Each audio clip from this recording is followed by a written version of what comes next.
श्री शिवाय। नमस्तु भयम। लोगों से बात करना कोई साधारण कला नहीं है, यह जीवन की सबसे बड़ी शक्ति है, क्योंकि दुनिया में वही व्यक्ति आगे बढ़ता है जो अपने मन की बात सही तरीके से दूसरों तक पहुंचा पाता है। बहुत से लोग ज्ञानवान होते हैं, मेहनती होते हैं, ईमानदार होते हैं, लेकिन फिर भी पीछे रह जाते हैं क्योंकि वे लोगों के बीच अपनी बात रख ही नहीं पाते।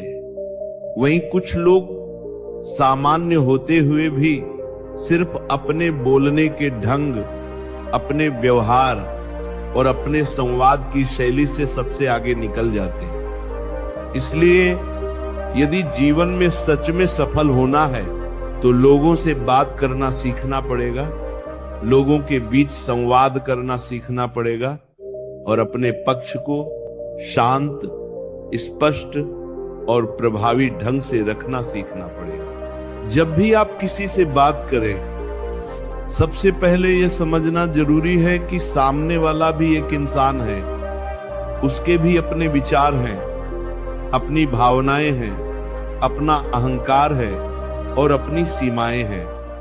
अगर आप सामने वाले को छोटा दिखाने की कोशिश करेंगे तो चाहे आपकी बात कितनी ही सही क्यों न हो, वह उसे स्वीकार नहीं करेगा। लेकिन अगर आप सम्मान के साथ, धैर्य के साथ और विनम्रता के साथ अपनी बात रखते हैं तो गलत इंसान भी आपकी बात सुनने को मजबूर हो जाता है। संवाद में शब्द कम मायने रखते हैं, भावना ज्यादा मायने रखती है। आप क्या बोल रहे हैं उससे ज्यादा जरूरी यह है कि आप कैसे बोल रहे हैं।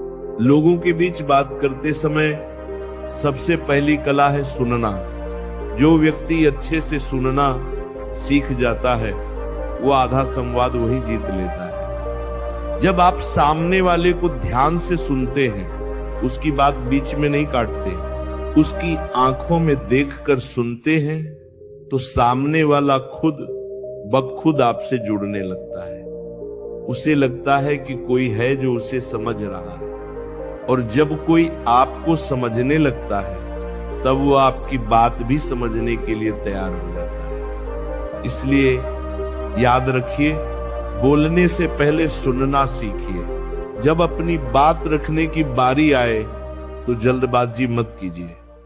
गुस्से में बोली गई बात अक्सर सही होते हुए भी गलत साबित हो जाती है। शांत मन से, धीमी आवाज में, स्पष्ट शब्दों में कही गई बात सीधे दिल तक पहुंचती है। अपनी आवाज को न बहुत ऊंचा रखें और न बहुत कमजोर। आवाज में आत्मविश्वास होना चाहिए, लेकिन अहंकार नहीं। आत्मविश्वास ये कहता है कि मुझे अपनी बात पर भरोसा है, और अहंकार ये कहता है कि मेरी बात ही सही है। दोनों में बहुत बड़ा अंतर है।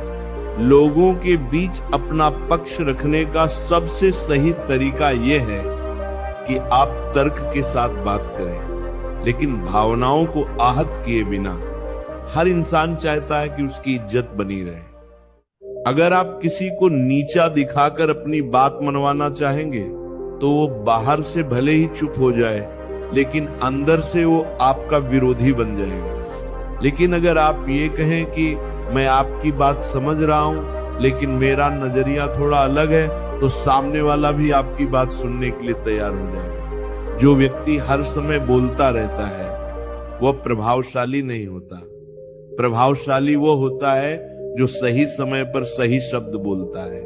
कभी कभी चुप रहना भी बहुत बड़ा संवाद होता है। जब बहस बेकार हो, जब सामने वाला सुनने की स्थिति में न हो, तब चुप रह जाना हार नहीं होती, बल्कि समझदारी होती है। हर लड़ाई जीतना जरूरी नहीं, लेकिन हर जगह सम्मान बनाए रखना जरूरी है।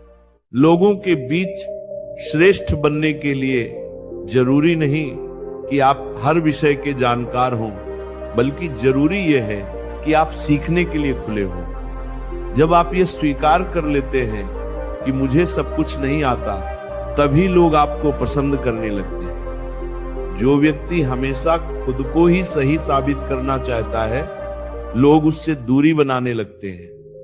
लेकिन जो व्यक्ति ये कह देता है कि आप सही कह रहे हैं, इसमें मैं सुधार कर सकता हूं, वही व्यक्ति धीरे धीरे सबसे श्रेष्ठ बनता है। व्यवहार में मधुरता बहुत बड़ी पूंजी है। कठोर शब्द रिश्तों को तोड़ देते हैं और मधुर शब्द दुश्मन को भी मित्र बना सकते हैं। आप कितने भी बड़े पद पर क्यों न हो, अगर आपका व्यवहार अच्छा नहीं है तो लोग मजबूरी में आपके साथ रहेंगे, दिल से नहीं। लेकिन अगर आपका व्यवहार अच्छा है तो लोग बिना किसी स्वार्थ के भी आपका साथ देंगे। लोगों से बात करते समय तुलना से बचना बहुत जरूरी है। किसी को यह कहना कि फलां तुमसे बेहतर है या तुमसे तो वो ज्यादा अच्छा करता है, सीधे सामने वाले के आत्मसम्मान पर चोट करता है। अगर सुधार की बात करनी भी हो तो निजी रूप से सम्मान के साथ करनी चाहिए। सार्वजनिक रूप से की गई आलोचना इंसान को तोड़ देती है। श्रेष्ठ बनने का मतलब ये नहीं है कि आप हमेशा जीत जाएं, बल्कि ये है कि लोग आपको याद रखें, आपके साथ दोबारा बात करना चाहें और आपके शब्दों का प्रभाव लंबे समय तक बना रहे। जो व्यक्ति लोगों के मन में जगह बना लेता है वही सच्चे अर्थों में सफल होता है। अंत में यही कहूंगा कि संवाद एक साधना है, अभ्यास है और धैर्य की परीक्षा है। आज अगर आप सही ढंग से बात करना सीख लेते हैं तो आने वाला समय आपके लिए रास्ते खुद बनाता चला जाएगा। शब्दों को संभालना सीख लीजिए, व्यवहार को शुद्ध कर लीजिए और मन को शांत रखिए। फिर देखिए, लोग खुद आपके पास आएंगे, आपकी बात सुनेंगे और आपको श्रेष्ठ मानेंगे। लोगों से बात करने की कला में एक बहुत गहरी बात यह भी है कि हर व्यक्ति हर बात के लिए तैयार नहीं होता। कई बार हम सही होते हैं, हमारी बात सच होती है, लेकिन सामने वाला उसे उस समय स्वीकार नहीं कर सकता, क्योंकि उसका मन, उसकी स्थिति या उसका अहंकार आड़े आ जाता है। ऐसे में बुद्धिमानी ये नहीं है कि हम अपनी बात जोर से थोप दें, बल्कि यह है कि हम समय को पहचानें। सही समय पर कही गई साधारण बात भी बहुत बड़ा प्रभाव डाल देती है और गलत समय पर कही गई सच्ची बात भी विवाद पैदा कर देती है। इसीलिए जो व्यक्ति समय को पहचानना सीख लेता है वही संवाद में आगे निकलता है। लोगों के बीच अपना पक्ष रखते समय चेहरे के भाव, आंखों की भाषा और